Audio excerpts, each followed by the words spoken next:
I remember back when Dick Mills was here, and Dick is a prophetic speaker, and he had messages for different couples throughout the church, and that was even before Alicia was sick, wasn't it, Joyce? She was beginning, yeah, she It was about that time sick. frame. Yeah, about that time frame, just at the beginning aspect of it. And Dick Mills prophesied over Joyce and I that our marriage together was a quality decision, that we came together. And during those tough times, yeah, we always would dig into that prophetic word that Dick said over us and said, it was a quality decision, and we look back, and we got married at a very young age. We were 19 when we got married, and so we were almost kids ourselves at that point. So even to make a quality decision when you're 19 years old, that's just a miracle in itself at that point too. So, and I have to say, we, stand before you and stand before the Lord, we did make a quality decision. And that's what gave, that little word got us through a lot of different difficult times in it, so. Sometimes we said it with a smile, and sometimes we think, this is a quality decision. So. Let's remind ourselves. Correct.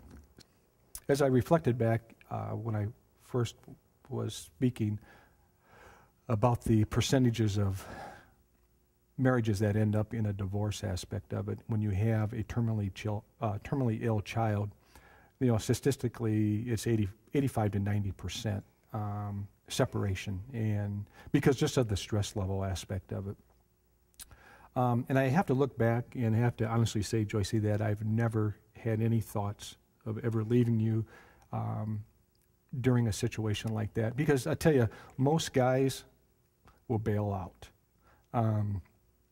And I think the biggest, because I stood before the Lord and promised you that I would be there through sickness and in health until death does us part. I had that commitment to the Lord, and also I had my commitment to my brothers.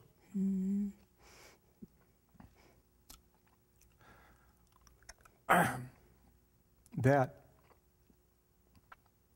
there was that check and balance system there for myself, that the men that I was close to in church and the relationships that I built, I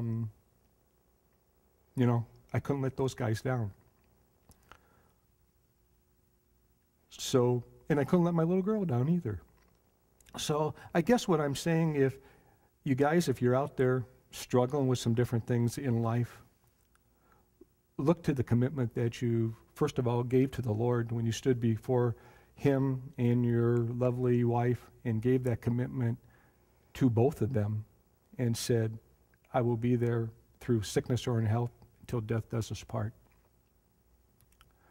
The suggestion that I would have is to build a relationship with your brotherly brothers of men in the congregation that you have. I have to even think back to even when Alicia first got sick, and so many things were going in, and we didn't have a lot of free time. But I remember just simple things. Meeting at McDonald's with a group of guys in the morning for coffee once a week. I can't tell you how much encouragement that I got, how much love that was shown, that I knew that these guys were there if I ever needed them.